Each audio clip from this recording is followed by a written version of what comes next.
Hello friends, आज हम बनाने जा रहे हैं दम आलू की ढाबा स्टाइल सब्जी। आपने दम आलू बहुत बार खाए होंगे, लेकिन इस तरीके से मैं बना रही हूँ आज, इस तरीके से बनाएंगे तो यकीन मानिए रेस्टोरेंट ढाबे भूल जाएंगे और घर पर ही इसे बनाएंगे। तो चलिए मिलकर बनाते हैं। यहाँ वीडियो को स्किप बिल्कुल मत कीजिएगा। यहाँ मैंने लिए हैं 1 किलो आलू और इनको पील कर लिया है मैंने। मीडियम साइज़ के आलू लेने और इस तरह फोक से हम इनको प्रिक कर लेंगे। अगर आपके पास फोक नहीं है तो हम इसे छोटे वाले नाइफ से भी कर सकते हैं। बस मतलब से इसे प्रिक करने से, ताकि हम जब इन्हें फ्राई करें तो ऑयल अंदर तक अच्छी तरह से ऑब्ज़र्व हो जाए। और अगर आपने अभी तक लाइक नहीं किया है तो वीडियो को लाइक कर दीजिए, और सब्सक्राइब नहीं किया तो सब्सक्राइब करके उसकी बेल भी पुश कर दीजिएगा। यहाँ मैं मसाला तैयार कर रही हूँ। सबसे पहले आलू मैंने करके रख दिए, मसाला तैयार कर रही हूँ तो उसके लिए थोड़ा सा ऑयल मैंने पैन में रख डाला है। उसमें जीरा, तेज़पत्ता, लौंग, काली मिर्च और दालचीनी का टुकड़ा डाला है छोटा सा।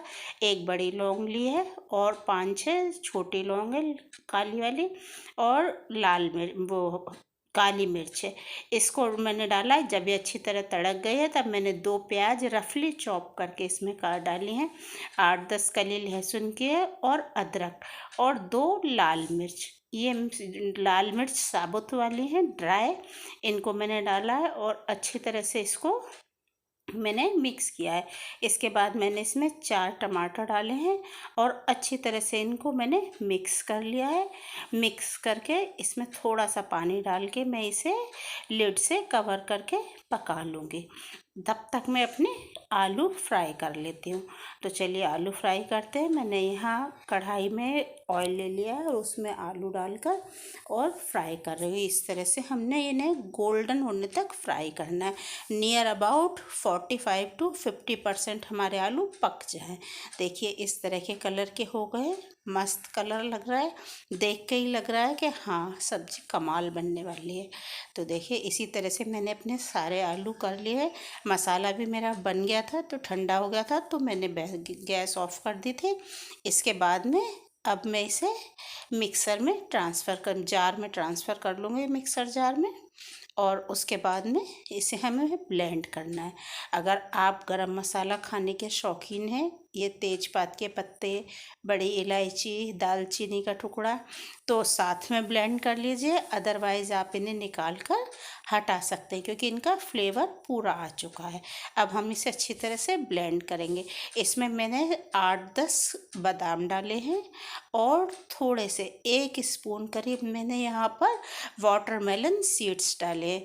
इसकी जगह आप काजू डाल सकते हैं। मेरे घर में बच्चे काजू नहीं पसंद करते हैं, इसलिए मैंने वाटरमेलन सीड्स डाले हैं यहाँ। आप काजू भी यूज़ कर सकते हैं। अब हम इसे अच्छा फाइन पेस्ट बना लेंगे। देखिए पेस्ट तैयार है। यहाँ ऑयल ज़्यादा बच गया था तो मैंने उसे निकाल दिया है।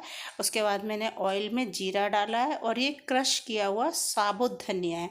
साबुत धनिया को मैंने 2 पीस में क्रश कर लिया है। इसको हम अच्छी तरह से फ्राई कर लेंगे।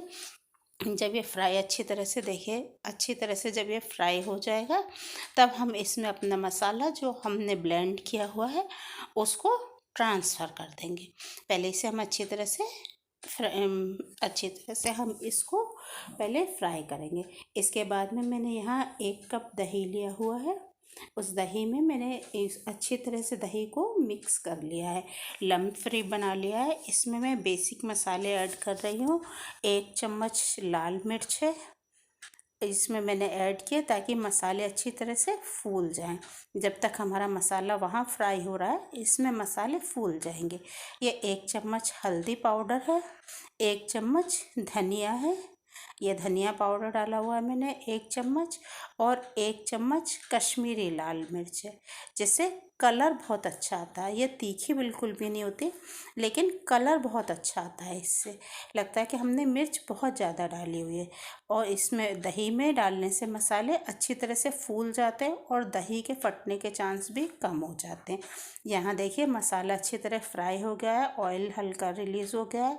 तो मैं यहाँ हाथ से क्रश करके इसमें अब अब कसूरी मेथी डाल दूँगी, जिससे ये सारे इसके फ्लेवर को अच्छी तरह बाहर निकाल कर लाएगी कसूरी मेथी, इसलिए हमेशा इसे क्रश करके डालें। अब मैं यहाँ इसमें दही डाल दूँगी, जिसमें मैंने सारे मसाले भिगोए हुए थे, बेसिक मसाले, और हम इसे कंटिन्यू चलाते रहेंगे। आप जब दही डालें तो गैस को बंद कर दें या बिल्कुल लो फ्लेम पे कर दें, नहीं तो दही के फटने के चांस होते हैं। और दही को तब तक चलाएं जब तक दही में बबल ना आने लगे, दही अच्छा खासा बॉईल ना होने लगे। देखिए दही बॉईल होने लगा है और ऑयल भी रिलीज़ हो रहा है, हमारा मसाला लगभग तैयार है। अब मैं इसमें यहाँ पर काला नमक डालूँगी टेस्ट के लिए, इससे टेस्ट कई गुना बढ़ जाता है। और ये मैंने इसमें थोड़ा सा चाट मसाला डाला है, इससे टेस्ट अच्छा हो जाएगा, इसलिए मैंने ये डाला है। ये आप जो ढाबे वगैरह पर सब्ज़ी खाते हैं उसमें भी इसी तरह के मसाले होते हैं, तभी वहाँ का टेस्ट अलग दिखता है। देखिए अब मैं इसमें अपने आलू डाल दूँगी जो मैंने फ्राई करके रखे थे, ठंडे भी हो चुके हैं, और अच्छी तरह से इन्हें मसाले में कोट कर लूँगी। इन्हें कोट करने के बाद में इसमें मैं ग्रेवी के लिए पानी ऐड कर दूँगी। जितना ग्रेवी आप रखना चाहते हैं उतना इसमें पानी ऐड कर दें। एक बार फिर याद दिला रही हूँ, अगर लाइक नहीं किया है तो लाइक कर दीजिए, और सब्सक्राइब नहीं किया है तो सब्सक्राइब कर दीजिए, और शेयर ज़रूर कीजिए।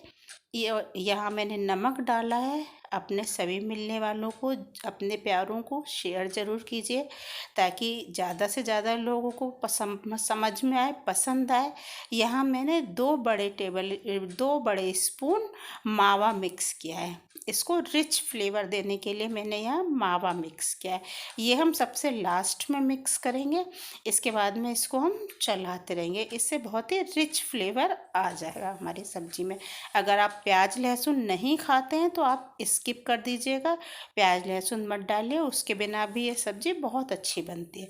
देखिए सब्ज़ी हमारी पक चुकी है अच्छी तरह से, और कलर कितना निखर के आया है, कितना कलर इसका फाइन लग रहा है, एकदम परफेक्ट ढाबा स्टाइल। तो लग रही है कि नहीं कमाल। देखिए अब बबल्स आने लगे हैं, सब्ज़ी अच्छी उबल रही है, हमारी तैयार है।